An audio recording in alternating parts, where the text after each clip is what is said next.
could they be? What now, boss? Forget our brothers and sisters over at the lighthouse waiting to get to work. If we don't have enough fuel, it's lights out for the entire camp. Yeah, we gotta think of something, squad leader.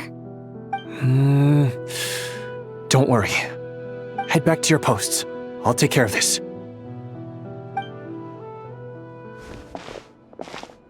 Traveler, Paimon, good to see you. Hey there, Illuga! Why is everyone gathered here at the entrance? It's fine.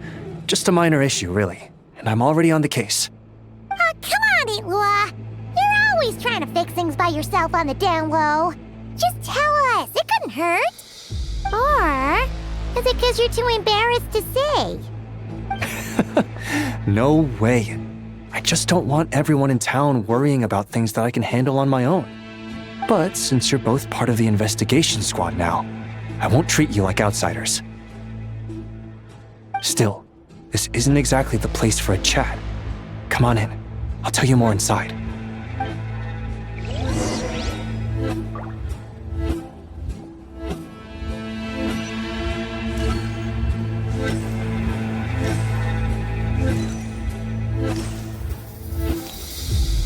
Squad leader, I've compiled what data we have on the bases we can still control.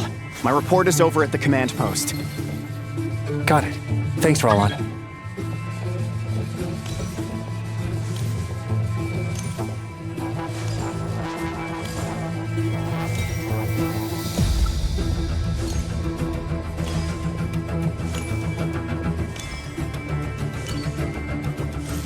Squad leader, our comrades in the east seem to have butted heads with the Fatui.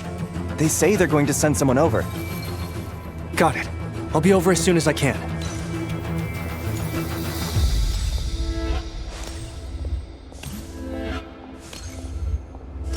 Jeez, Illuga! Are you always this busy? Recently, yes. There's just so much work to catch up on.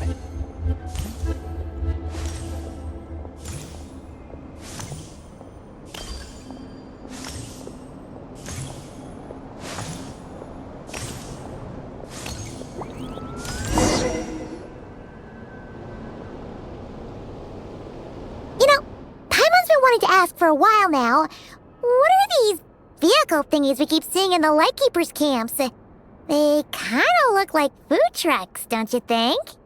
It'd be awesome if you really could cook up there. But Paimon has a feeling there's more to these things than meets the eye. What? Yeah, that wasn't what Paimon was getting at. Oh, these? Officially, they're called moon wagons. They're transportation tools we made by modifying Snezhnayan mechanical vehicles. You can think of them as Kuvaki-powered mobile lighthouses. They're not quick by any means, but they save us a whole lot of trouble and manpower when it comes to transporting supplies. As for cooking functionality, I hadn't actually given that any thought. But you know, if we did install a toaster in there... Oh, no. Filling stomachs is a key part of a Ratnik's duties too. Thanks for reminding me of that, Paimon. A proper food truck would save us from having to build makeshift stone stoves just to eat a hot meal. Right? And that way, you could even hold your own bonfire parties too! Except, everyone does seem really busy. Not sure they'd be in the mood for that. Actually, I really hope that one day we can. Just the thought of it makes me smile. But that day will have to wait. For now, at least. Yeah, it's all because of the wild hunt, isn't it? Yes. Flint's did send word from the south that the strongest wild hunt anomaly we know of has been destroyed with your help. But it continues to cause havoc elsewhere, so there's no easing off for us. Not only must we shore up our bases themselves, we also need to ensure that the roads are clear, which entails dispatching Ratniki at regular intervals to patrol vast areas of land. Whew. Just listening to all that is kind of tiring already. You Lightkeepers sure have it tough. And that's just the basics.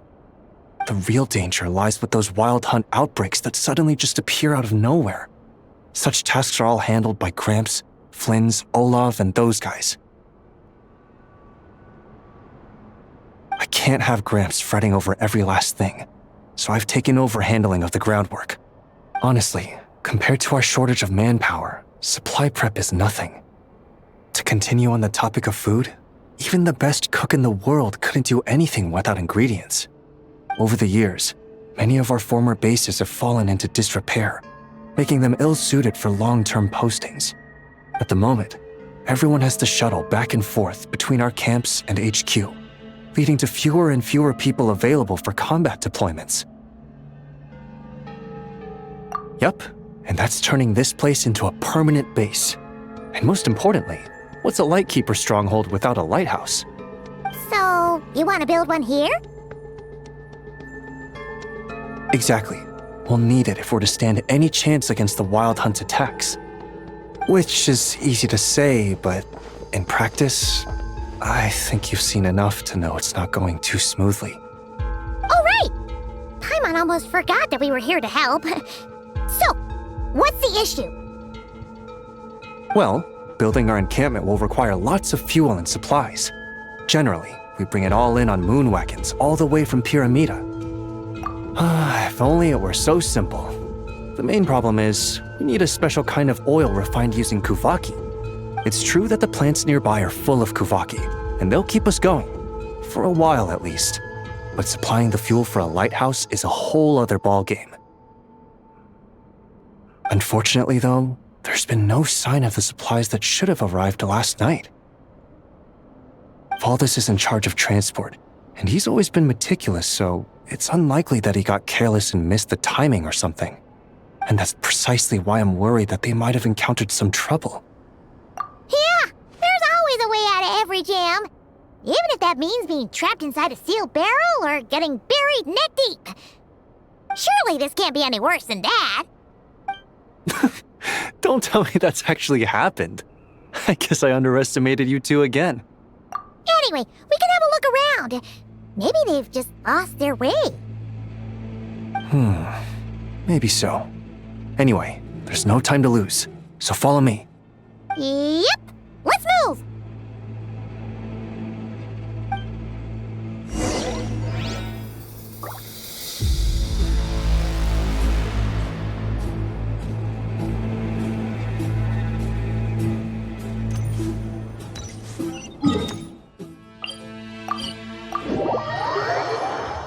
Strange. I thought I just heard something. Almost like... Huh? Have you noticed something, Illuga? Well, that's weird. That's the vehicle, all right, but there doesn't seem to be anyone around. Huh? Is someone there? Help! Please, help me!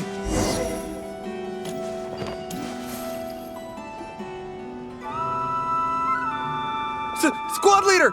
Thank the gods you're here! Please, help me! Valdis, how did you end up here? It's a long story, but the barrier created by these mandragoras can't be broken from inside, so I've been stuck in here for almost the whole day. Something about this doesn't quite add up. This place isn't on the main road from Pyramida, nor is it some sort of shortcut. And as for the mandragoras, they wouldn't usually bother passersby unless they were trespassing on their territory. In short, I'd like an explanation as to how you ended up here, and a reasonable one at that, or you might have to stay in there a while longer. Ooh, you don't usually see Illuga getting angry. Paimon's kind of scared now, too. Oh, that's true. Guess being an adventurer really does have its advantages. It's a good thing we're only honorary squad members, or we'd be subject to his discipline, too. All right. Last night, I found the path to our camp blocked by a large group of mandragoras. You know how I like studying insects and plants, squad leader, and it was such a rare sight to see this many mandragoras gathered in one place. I didn't want to miss the opportunity, so I followed them all the way here. But then... I'm so sorry. I'll take responsibility for this, I promise. How about I cover Night Watch for the coming week? No, make that the whole month. You're right. We can discuss the breaking of regulations after we get back. For now, let's concentrate on getting him out of here. I could use your help again, Traveler. Thank you.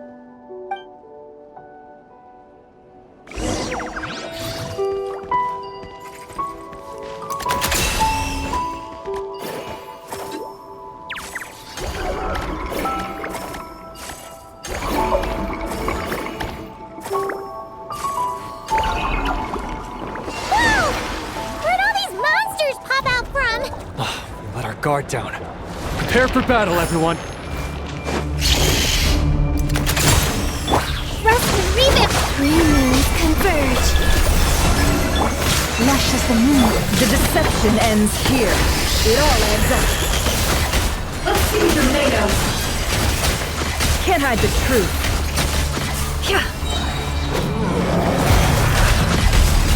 It all falls into place. God, shadow of darkness, all the lights. Flame. Receive my blessing. No more. Absurd. Time to go clean.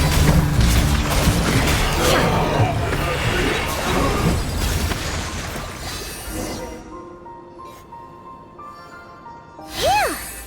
Finally drove off those monsters. What's going on here? Surely they couldn't have been waiting in ambush this whole time.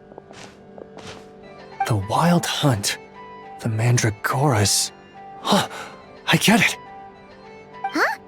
Have you figured something out, Illuga? Valdis, I think these Mandragoras trapped you inside the barrier to protect you. They're very sensitive to shifts in their environment. I myself heard some strange murmurs on the way here. Come to think of it, it must have come from the Wild Hunt monsters, who had yet to manifest at that time. These Mandragoras must have detected them very early on, which is why they barred your path and prevented you from continuing onward. Only to have you follow them anyway, leaving them no choice but to trap you here for your protection. I see. So that's what was going on. No wonder they refused to leave the area. They probably only protected you because they detected the scent of grass and flowers on your person. Perhaps because of all the time you spend around them. Either way, thank you both. There doesn't seem to be any further danger.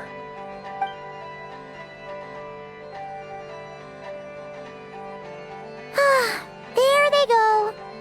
Adorable little fellas, huh? And they didn't even ask for a reward. Imagine if we had them around to watch our backs. We'd never have to worry about being ambushed while opening treasure chests again.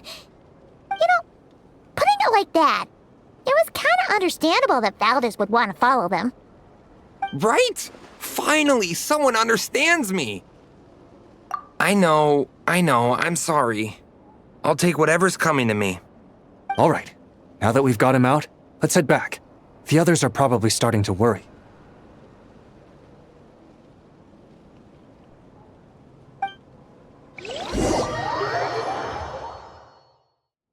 Alrighty, that's the issue resolved and our fuel stocks replenished. Thank you both very much. Don't mention it. We're part of the team, right? He neglected his duty while escorting a supply shipment, which is a violation of our regulations. However, he did encounter a pretty dangerous situation related to the Wild Hunt, and we didn't end up suffering any losses. As such, as per his wishes, he'll be responsible for protecting the lighthouse throughout its next month of construction. Hope he doesn't start slacking off again. Now that she's a member of the team, Paimon's gonna start coming down to check up on him. Oh, and see how the lighthouse is coming along, too. Speaking of which, Paimon wonders what it'll look like once it's all done. It won't be as impressive as the one at Final Night Cemetery, that's for sure. Still, it'll be bright enough to serve as a beacon to guide travelers through the night. So long as we're able to keep people safe, whether from the Wild Hunt or anything else, our efforts will not have been in vain. Anyway, I should go back to sorting through our archives. All that work isn't gonna do itself. Don't worry, we won't be this busy forever. We should be able to put our feet up a bit once this place is up and running. In that case, we'll help you out. That way, it'll be done in no time. Your help would be most welcome, believe me. But I'm sure you've got a lot on your plate already. And asking you to come all this way just to do our work for us, it wouldn't feel right. How about this then? If you find anything useful during your adventures and you happen to be passing by, feel free to drop it off. Come on, it's no biggie. Like you said, we're squad mates now. Isn't that right, Traveler? In that case, let me say again that it's an honor to have you as my squad mates.